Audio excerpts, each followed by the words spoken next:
What up, JP Nation? This your boy JP. Today we are reacted to when Michael Jordan was a point guard. In terms of point guard, Michael Jordan playing the point guard position in a couple games back around like 1990. It's a video made by Johnny Arnett. Suggest you should shoot him a subscribe because he's really good with NBA content too as well. And man, I mean, Michael Jordan, the greatest player of all time, man. And this is like the transition where, Phil Jackson started taking over coaching duties after Doug Collins, Scottie Pippen trying to find his way into the Chicago Bulls and actually becoming the second person next to Michael Jordan. So we're gonna be looking at when Michael Jordan was playing the point guard position for a couple games and everything. So if you haven't subscribed down below this, JP, make sure you subscribe down below today. Click the notification bell. You will know when my next upload is. Comment down below and tell me what you want me to react to next. And also comment down below of how great of a player Michael Jordan was in the point guard position. Imagine if he would have played point guard his whole entire career. We'll be talking Michael Jordan, one of the greatest point guards of all time instead of shooting guards. So without further ado, let's go ahead and get into the video.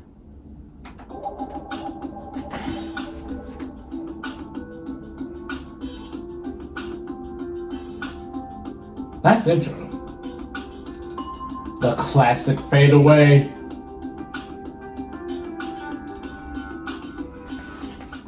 There have been a lot of impressive things that MJ has accomplished throughout his career, but one of the things that I personally think was the most impressive was something that a lot of basketball fans don't even know he did.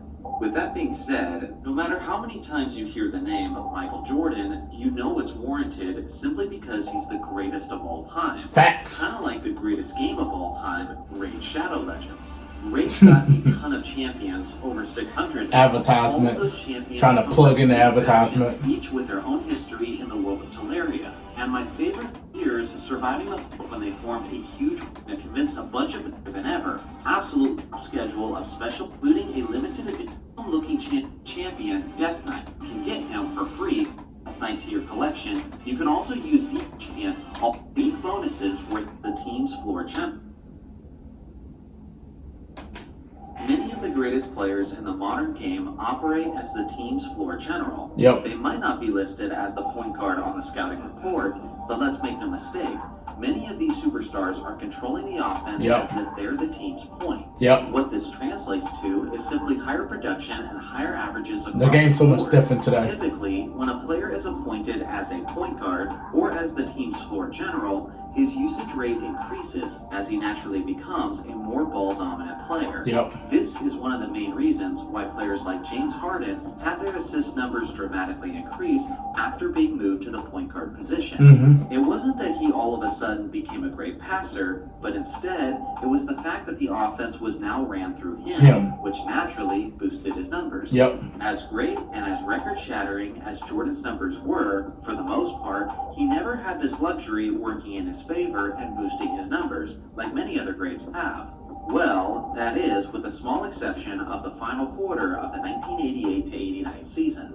At the time, the Bulls had a 34-24 record and were looking to move up in the standings. The Bulls head coach Doug Collins noticed how Jordan had been having a significant impact in numerous ways on the court, as he was putting up his best all-around numbers of his young career. This is when Collins decided to make a significant change that was pretty uncommon during that era. Collins moved the 6'6" Jordan from his usual shooting guard position to the point guard spot as a way to pick up the tempo of the offense and allow Jordan to have more control over the game. What ensued was one of the most dominant individual stretches of NBA history. On the very first game against the Seattle Supersonics, Jordan firmly established himself as a distributor as he handed out a remarkable 15 assists. Wow! Wow. And for all the people that said that Jordan never really passes the ball and never really trusted his teammates, eventually he did later on. He is a really underrated passer when you look about it. Like, even when they were winning championships, he was in the small shooting guard position. Like, he still was going to contribute the basketball and still make the right plays. Like he did with Steve Kerr in 1997. Made the right basketball play. Trust Steve Kerr was going to hit the shot. So Michael Jordan, can pass the basketball, because look, he knows what needs to happen. So, yeah, he can score the basketball he wants to and all that, but will scoring a lot of points will be enough to get you over the hump to win a championship. You need your teammates for that. And, that was a very brilliant move on Doug Collins' part. And I apologize for getting the year wrong. I didn't know it was 1 year earlier than that, but it's just impressive just how they let Jordan go ahead and run the offense through him and be able to run the offense. And just look at him, 15 assists in his first game as a point guard. Just wow. Yeah, the Pacers, Jordan had 21 points, 14 assists, and 14 rebounds. Triple-double. 30 minutes of playing time. 30 minutes? A 32-point beatdown. Woo! Would have had a realistic shot at the historic 2020 game. Nipsey Hussle, that Russell Westbrook did. Minutes.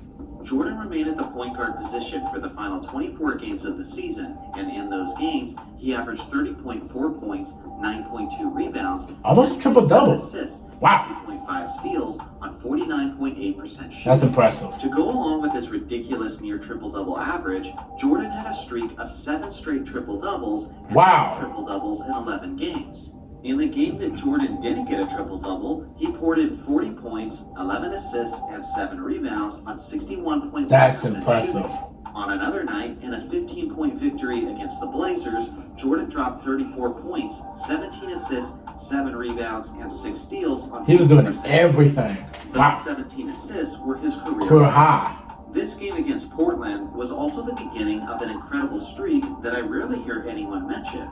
Over a 12-game stretch, Jordan had at least 10 assists in every single contest. To put in perspective just how incredible that 12-game streak is, consider the fact that all-time great distributors and stat stuffers like Oscar Robertson, Russell Westbrook, James Harden, and Jason Kidd have never had a streak longer than MJ's of games with at least 10 assists. To put it simply, Michael Jordan wasn't just great at the point guard position, but he appeared to be playing like he was the greatest point guard of all time. This was just one end of the court, though. Despite spending so much energy on offense as a point guard, Jordan still had the responsibility of locking down opposing perimeter players. And unlike players who use their offensive load as an excuse for their lack of defensive intensity, Jordan still brought it on the defensive end every single night. Not only was Jordan 3rd overall in steals per game, but he also finished that season on the NBA's first team defense. He was 5th overall in defensive win shares, 1st overall in defensive plus minus, and finished that season in the 5th spot for the NBA's Defensive Player of the Year. Wow. Jordan and the Bulls made it all the way to the Eastern Conference Finals, where they were eliminated in 6 games by the bad boy Detroit Pistons. After yet another defeat at the hand of Detroit, Chicago's management decided that it was time to shake things up and fired Doug Collins. Wow, just look at the numbers. Could you just imagine Jordan still being a point guard instead of a shooting guard and see what numbers he would have put up? We wouldn't be talking about the greatest shooting guard of all time. We'd be talking about possibly the greatest point guard of all time. Wow, just the flow, that he had, in those games, and just be able to distribute the basketball, still get his rebounds, still score his points on really good efficiency and shooting, and then also playing defense, not in and not out, locking your best player up, locking the perimeter down. Michael Jordan was just unbelievable. You see a lot of people that have a lot of offensive load, they might take the break on defense, or they're not really great defensively, or they're trying to improve defensively, but Jordan was just a different player. He was just a type of breed of, NBA players, that you coach and you be on of coaching him. So, but man, that's just unbelievable. That is unbelievable what Jordan done as a point guard in that season. So definitely shout out to MJ. greatest player of all time. And it's just so impressive what he done, but like nobody don't really talk about it because everybody talks about the championships, you know, from 91 to 93 and from 96 to 98, and also talking about the Washington Wizards years because they didn't really win. I mean, they went to the Eastern Conference Finals, you know, against the bad boy Pistons and all that, but they still didn't win. But nobody don't really talk about these impressive streaks, you know, that other point guards didn't have, you know, like Oscar and Jason Kidd and Russell Westbrook, like they said in the video, just to name a few, like, you know, just having that much like stats, you know, impressive, like straight, you know, 10 plus, you know, assists, rebounds, anything. Like it's impressive. It's really impressive.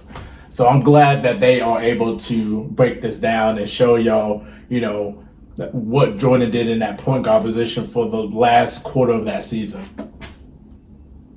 From his head coaching position, he was replaced with the legendary Phil Jackson, and thus the triangle offense was implemented, and Jordan's days as a point guard were now behind him. Jordan's numbers at the point were utterly insane, but let's be honest, his numbers earlier that season, before he switched positions, were pretty nuts too. Yeah, it's still impressive. The major what-if question that this video raises is what if Jordan had remained at the point guard position throughout his career? How would that have affected his career numbers? That's the question. Well, at the very least, we can make an educated guess based on how Jordan's numbers adjusted during the 1989 season. You'll see that from his 57 games as the shooting guard to his 24 games as the point guard, his scoring decreased by about 9%, his rebounding increased by around 17%, and his assists dramatically increased by a whopping 35%. So now, if we take those same percentages and apply them to Jordan's career numbers, we're now looking at averages of 27.4 points, 7.3 rebounds, and 7.2 assists per game. What I can't help but notice is how Jordan's career numbers as a point guard are strikingly similar to another all-time great who consistently ran his offense like a quarterback, and that is LeBron James. With MJ's adjusted averages, their career numbers are now nearly identical to one another. Obviously, over time, this change in play style could have affected other aspects of Jordan's game, like an increase in turnovers, potentially more injuries due to his increased workload, and maybe he even wins less championships as a point guard rather than playing within the system of the triangle offense. It's impossible to say for sure, but at the very least, this perfectly summarizes how a player's perception, production, and impact can dramatically change with a simple switch of a position. So what do you guys think? If Jordan had remained at the point guard position, how would it have ultimately affected his career? Would we have been referring to him or Magic Johnson as the greatest point guard of all time? Let me know your thoughts in the comment section below. Thanks for watching as always. Make sure to like and subscribe for more basketball content, and I'll see you guys in the next video. Before answering that question, great video by Johnny Arnett, but in terms of him being the point guard, if he would stay the point guard, I still think he would have been great as a point guard and all that. In terms of championships, we're not really sure, you know, because, you know, that's just a hypothetical question, you know, because he literally just changed like from the shooting guard to the point guard, you know, and then the triangle offense was born, so he wasn't able to, you know, be like a point guard and all that, you know, because, you know, the triangle offense is just set to help, you know, Jordan and also with his teammates too as well. So we're not sure what, you know, type of, you know, championships, what championships he would have won as a point guard, you know, but he still would have been a great point guard no matter what. So, but yeah, that was an incredible video by Johnny Arnett and just breaking down the numbers, you know, what he did in those games and, you know, how it would fail, you know, how it's interesting, similar to LeBron's numbers. So that's really interesting there, but I definitely, you know, love the video, love the breakdown. Got nothing else to say other than MJ was just very impressive, you know, that season, you know, just almost averaging a triple-double, you know, as of the Chicago Bulls. So definitely very impressive. So let me know your thoughts down below, how impressive it was of MJ's numbers playing the point guard. If he was still in the point guard position, would he still been the greatest point guard of all time? I mean, would he been the greatest point guard of all time? How many championships he would have won? Please let me know in the comments below. Definitely subscribe down below to It's Just JP for more basketball content. Click the notification bell. You will know when my next upload is. Comment down below what you want me to react to next. And I'm JP, and we are out of here. Peace.